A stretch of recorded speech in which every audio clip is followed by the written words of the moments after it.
ادریس علیہ السلام جنہوں نے اس دنیا میں سب سے پہلے قلم، کپڑے اور ہتھیار بنا کر انسانیت کے لیے ترقی کے راستے ہموار کیے،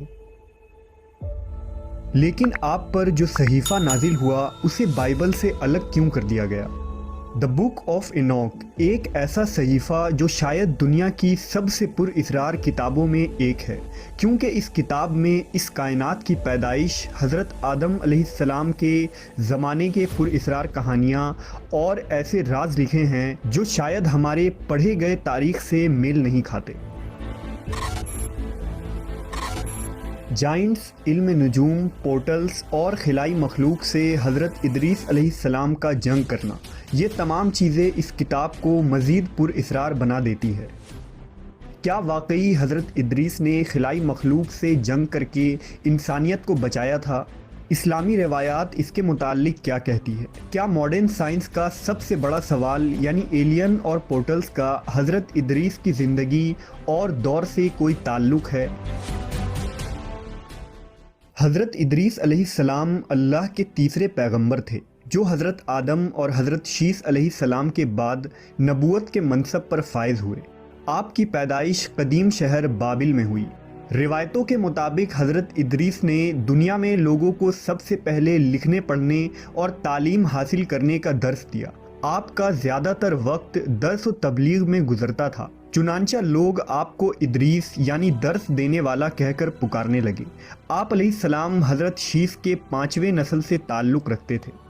مورخین کے مطابق حضرت ادریس حضرت آدم کے 500 سال بعد اور حضرت نوح علیہ السلام سے 1000 سال پہلے پیدا ہوئے۔ حضرت آدم علیہ السلام کے بیٹے حضرت شیس کا انتقال ہوا تو کچھ عرصے بعد ان کے پیروکار بہت کم تعداد میں باقی رہ گئے۔ قابیل کی اولاد نے کفر و شرک، بدکاری و بے حیائی کا بازار گرم کر رکھا تھا۔ زناکاری اور شراب نوشی عام تھی۔ ہر طرف بتوں کی پوجا اور آگ کی پرستش ہو رہی تھی، لہذا بنی آدم کی ہدایت و رہنمائی کے لیے اللہ نے حضرت ادریس کا انتخاب کیا۔ نبوت کے منصب پر فائز ہوتے ہی آپ نے اپنی قوم کے بھٹکے ہوئے لوگوں میں وعظ و تبلیغ کا کام شروع کر دیا، لیکن وہ سب آپ کے دشمن بن گئے، اور جو لوگ بھی حضرت ادریس پر ایمان لائے ان لوگوں نے ان پر ظلم کرنا شروع کر دیا۔ لہٰذا حضرت ادریس نے اپنے پیروکاروں کے ساتھ بابل سے ہجرت کرنے کا ارادہ کیا۔ حضرت ادریس اہل ایمان کو لے کر مصر کی طرف چل پڑے اور دریائے نیل کے کنارے آباد ہو گئے۔ یہ ایک سرسبز و شاداب علاقہ تھا۔ حضرت ادریس اور آپ کے ساتھیوں نے یہاں دعوت و تبلیغ کا کام جاری رکھا اور ان لوگوں نے یہاں مختلف علوم سیکھ کر خوب ترقی کی۔ اللہ نے قرآن مجید میں حضرت ادریس کا ذکر یوں فرمایا ہے، اور اس کتاب میں ادریس کا بھی ذکر کیجیے، بے شک وہ بڑے سچے نبی تھے اور ہم نے ان کو بلند رتبے تک پہنچایا تھا۔ حضرت ادریس نے ہی سب سے پہلے قلم سے لکھنا اور کپڑا سینا ایجاد کیا۔ ان سے پہلے لوگ عموماً جانوروں کی کھال کو بطور لباس استعمال کیا کرتے تھے۔ حضرت ادریس وہ پہلے انسان تھے جنہیں علم نجوم اور علم الحساب یعنی ایسٹرولوجی اور میتھمیٹکس کا علم بطور معجزہ عطا کیا گیا تھا۔ کہا جاتا ہے کہ آپ کو 72 زبانوں کا علم تھا اور دنیا کی تمام قدیم بنیادی زبان مثلاً عربی، سریانی، لاطینی، یونانی، عبرانی اور مصری زبان کی بنیاد آپ نے ہی رکھی تھی۔ حضرت ادریس پر 30 صحیفے نازل ہوئے جو اس وقت کے لوگوں کے لیے رہنمائی تھی۔ آپ نے ہی اسلحہ اور ہتھیار بنانے کے فن کو عام کیا۔ مورخین نے لکھا ہے کہ چونکہ بنی قابیل بار بار آپ کے علاقے پر حملے کیا کرتے تھے، لہذا آپ نے اسلحہ بنائے اور ان سے کئی بار خون ریز جنگ بھی لڑی۔ حضرت ادریس علیہ السلام نے 365 سال کی عمر پائی تھی۔ علماء و مفسرین اور بہت سے تابعین کا یہ قول ہے کہ حضرت ادریس علیہ السلام کو زندہ آسمان پر اٹھا لیا گیا تھا اور چوتھے آسمان پر آپ علیہ السلام کے روح کو قبض کی گئی، جہاں نبی صلی اللہ علیہ وسلم نے معراج کی رات آپ سے ملاقات کی تھی۔ مشہور مصنف جمال الدین القفلی نے لکھا کہ عراق و ایران کے سرحدی علاقوں میں آباد التیمہ نامی ایک قوم حضرت ادریس کی باقی بچے ماندہ قوم میں ہیں، جو سائبین کی ایک شاخ ہیں۔ یہ لوگ خود کو ادریسی کہتے ہیں۔ یہ لوگ ستارے کو اپنے دینی رسومات کا ماخذ سمجھتے ہیں اور اپنی عیدیں اور قربانیاں ستاروں کے عروج اور رجوع کے وقت کے مطابق مقرر کرتے ہیں۔ قرآن و حدیث کے علاوہ حضرت ادریس علیہ السلام کی زندگی اور ان کے زمانے کے متعلق معلومات کے دو مزید ذرائع موجود ہیں۔ پہلا قدیم سومیری تختیاں اور دوسرا توریت کا گمشدہ صحیفہ یعنی دا بک آف اینوک۔ سن 1946 میں بحر مردار کے کنارے ایک غار میں 900 قدیم صحیفے دریافت ہوئے۔ یہ وہی صحیفہ ہے جو ہنوک یعنی حضرت ادریس پر نازل ہوا تھا۔ ان صحیفوں میں ایک بڑا صحیفہ توریت کے گمشدہ حصوں کا تھا، جسے آج ہم دا بک آف اینوک کہتے ہیں۔ بک آف اینوک میں تاریخ انسانی کی ایک مختلف کہانی ملتی ہے، جس میں حضرت نوح کے زمانے تک کے واقعات لکھے گئے ہیں۔ اس صحیفے میں ایک خاص قسم کے مخلوق کا ذکر ہے جسے دا واچرز کہا گیا ہے۔ انجیل میں انہیں دا فالن اینجلز کہا جاتا ہے۔ اس صحیفے کے مطابق حضرت ادریس علیہ السلام کے زمانے میں جیسے جیسے اس زمین پر انسانوں کی آبادی بڑھنے لگی تو زمین کی کچھ چیزیں آسمان کے فرشتوں کی نظر میں آنے لگی۔ ان فرشتوں کو بنی آدم کی خوبصورت عورتیں بہت پسند آئیں۔ وہ لمبی بالوں والی عورتوں کے فرشتہ تھے، لہذا سینکڑوں فرشتے آسمانی راستے سے زمین پر آ گئے۔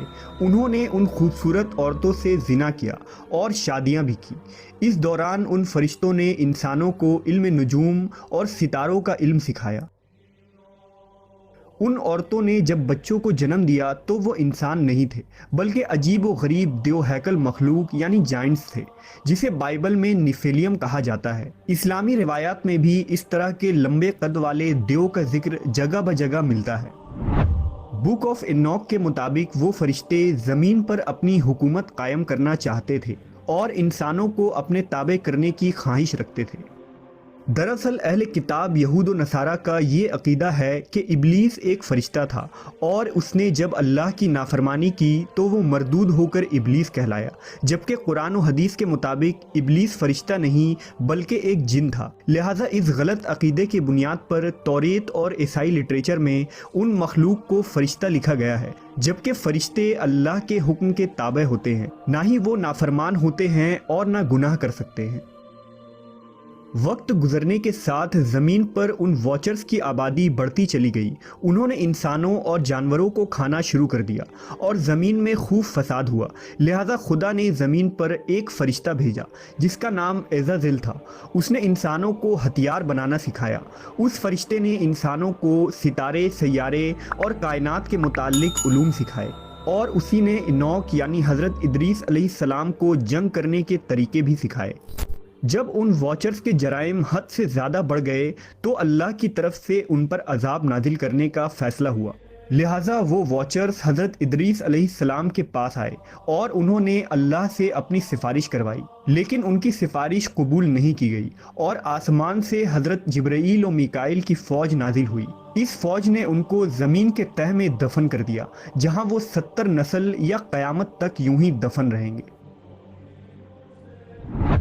حضرت ادریس علیہ السلام کا ذکر قدیم سومیری تختیوں میں بھی ملتا ہے۔ ان سومیری ٹیبلٹس کے مطابق خنوخ کے دور میں آسمان کے راستے سے اس زمین پر دوسری مخلوق آئی تھی جن کا نام انوناکی تھا۔ سومیری انہیں خدا مانتے اور ان کی پوجا کیا کرتے تھے۔